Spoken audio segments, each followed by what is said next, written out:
Hi Tom, how are you? Hey Matt, hi Grace, how are you? We're very well, thank you. We're really good. So we'll get straight into it. Yeah. Can you tell us a bit about what the lyric writing and the writing was like working with Dan? What was the dynamic like? Did Dan write the melody first? Did you then help with that? How did that all happen? So Dan and I kind of got into a routine now where we used to, we'd sort of sit almost in each other's laps and figure out everything in the room. But as we got a shorthand and got to know each other professionally better, because we've been working together for a long time now, how it normally works is, and I say this based on things that we are working on at the moment yet to be announced, and also doing the songs for the new songs for Jamie, is that I would either, there'd be an idea for a hook. So we come up with it, so like, here's my boy, or you don't even know it. You start with that. And sometimes it'd be obvious to me writing the script as to what it was going to be. Other times I'd just leave a gap to say song goes here, and we'd look at what was there in the text. Maybe there was a line that I'd kind of missed. Maybe it was a stage direction, that we go, oh, that's the song. So we'd get the hook, and then Dan would work out the tune. So here's my boy, where he was like, on the piano, here's my boy, la la la la la, here's my boy, la la la la la. And I'd record on my phone that version with all the gaps, and then I'd go away and fill all the gaps in, and then I'd often do something like write Little Middle 8 and send it back to him and say, can we have is there a tune for this bit? And then like the end of Here's My Boy, where it all fades out, is my voice, is my chances, my smile, is my day. Again, that was something I stuck on and sent back. I was like, can you find a tune for that? Which I think is my favourite bit in the song. So there's a lot of back and forth, but we've got very, very quick at doing it now. So now we can knock a good song out in a day or two. Absolutely. Which we probably shouldn't admit to, but we still love them and care very deeply, but we've just got very quick. We're talking about a good song. Let's talk about This Was Me. Whose idea was that? How did that come about? And how did Holly Johnson get involved with that? I don't remember whose idea it was now. I was living in West Hollywood, and Dan and Johnny came out to stay with me to talk about, right, we're doing the movie, we've actually got to properly figure it out. And we had a few days of them staying in my house and working out what the new song should be. I don't remember whose idea it was. Was it Johnny's? I can't remember. But it all came out of a discussion. And then, just like we always did, Dan went and wrote the melody, sent it back to me, they went back to the UK, and I fitted the words in. It took quite a long time to do that one, because the lyrics they're very meaningful, I think, I hope. So I thought, this is going to take a lot of work. And then we had that finished, and I thought, that's pretty good. And then we recorded it, not with Holly, with Dan doing a guide vocal. And then when we actually filmed it, and we had it on playback, and I found I really was listening to it properly for the first time. And I thought, oh God, this is really powerful. This is much more than I thought. Filming the scene in the bed at the end, the kind of, not quite the deathbed scene, but almost. And I thought, wow, this is something really special we've done. So we knew we wanted to have kind of the voice of the 80s, is how I describe it, to sing the song. And so we thought about who are those 80s artists that when you hear, you're transported back, whether you were there or not in that era. And Holly still sounds like Holly. He still sounds like the guy that sang Relax and The Power of Love. And when you hear it, it just takes you back there. So it was a no-brainer, and we're just thrilled that he did it and did such an amazing job with it. And you must be proud of how it's been received recently and last night especially. Yeah, particularly that bit. Yeah, particularly that. I think that's something, that's probably my favourite bit in the film. Yeah. And I was really very happy with how it turned out, yeah. And another slight musical adaptation was obviously Max's Jamie's drag performance. Yeah. That is amazing. Tell us a bit about that. Well, that we actually did as a reshoot. Well, I should say pickup, because we didn't do reshoots. We just did a little extra week. So we'd shot it much closer to the stage show version of the song.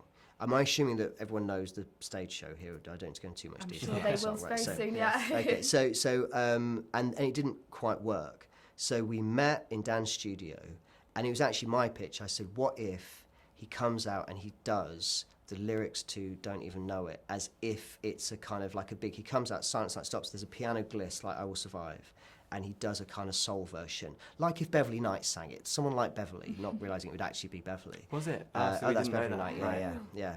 And and then it's this show-stopping thing, and Pretty runs in, and Dean goes for him, and he lip syncs this sort of vitriol at Dean and shames him out of the room. And so Johnny went back. We couldn't go down line because it was COVID when we did these pickups, and he shot that. We only had Max for that because Sarah and everyone else had all been filmed. So we just redid Max, and then on the day, Johnny just wanted more and more, so Dan kept adding in, well, it'll loop here, it'll repeat here, it'll repeat here. So it's very kind of in the way that the three of us do, kind of slightly thrown together. But I think it really lands. I love that bit of music as well, because it does take you off in unexpected ways. It really is amazing.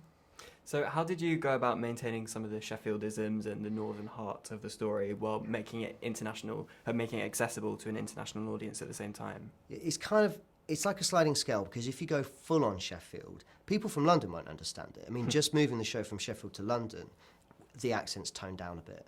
But, instead of saying knock the cell out, as he says on the stage show, you say knock yourself out.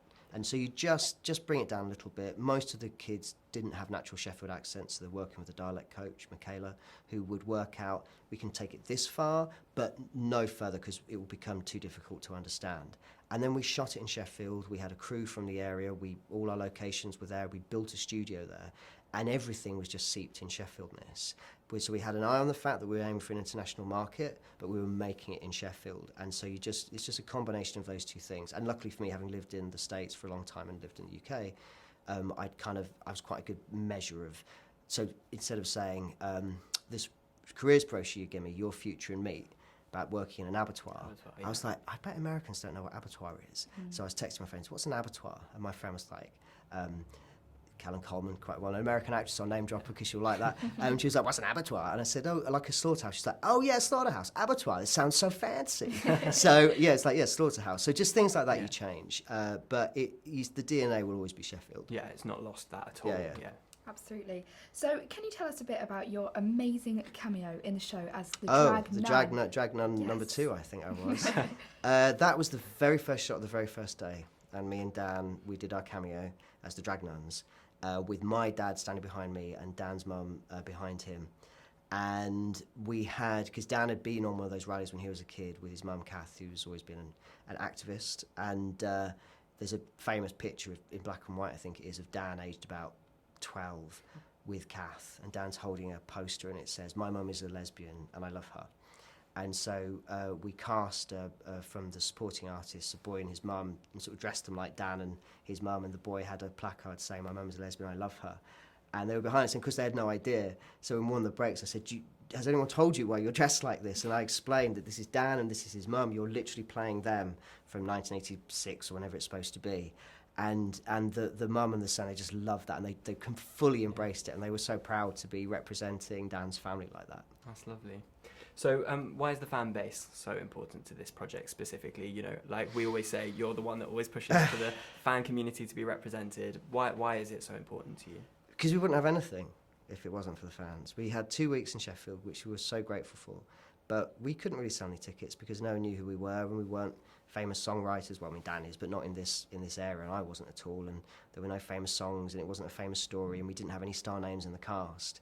And then a small group of people in Sheffield discovered the show, and they told their friends, who told their friends, who told their friends, and we sold out the Crucible, the whole theatre, which they hadn't done in 10 years. And it was a monster hit and an amazing experience. And that buzz you can't fake. And it found its way to London and to the ears of Nika Burns and to Warp, who are a Sheffield-based company. And then all these other things have happened, but only because people from Sheffield were banging the drums. And now our fan group is diverse across the country, and lots of kids in London, all around the rest of the country. But they're still banging that Jamie drum. So I'm well aware that all of this we would have none of it if it hadn't have been for the fans. And we've enjoyed the journey. We've absolutely loved the journey. Well, it's been lovely having you with us. I was just saying before, I was trying to find an email from Matthew, and I was going through my hotmails and I found an email. He sent me one who's 17 asking for work experience. At 9 Max. And I'd remembered the email, but I hadn't quite put the two and two together. That was the same Matthew Seymour. Yeah. And I read it, I was like, oh my God. And I did a very nice reply, which I'm glad I did, because obviously you remembered it. But even when you didn't really know who we were, you were always lovely since day one. Yeah, like well, everyone loves the show. I'm like, I couldn't believe, I was so flattered that anyone had even heard of it. This thing we came up with. I mean, going down the red carpet, pink carpet yesterday, and seeing everybody's talking about Jamie. I was like, I remember coming up with that title, and I was like, that's a good title. And if I come up with a different one, they'd all had to cut out different letters that day. And you think, that was just a little thing here, and now look at all of this. But it's, the fans have made it into this thing. So. And now it's going out into the world on Friday. Yes. Yeah, well, thank you. Thank you for speaking to us. No, well, I'm sorry you won't be there in Sheffield, but we'll see you soon. I hope to see you at something. Thank you.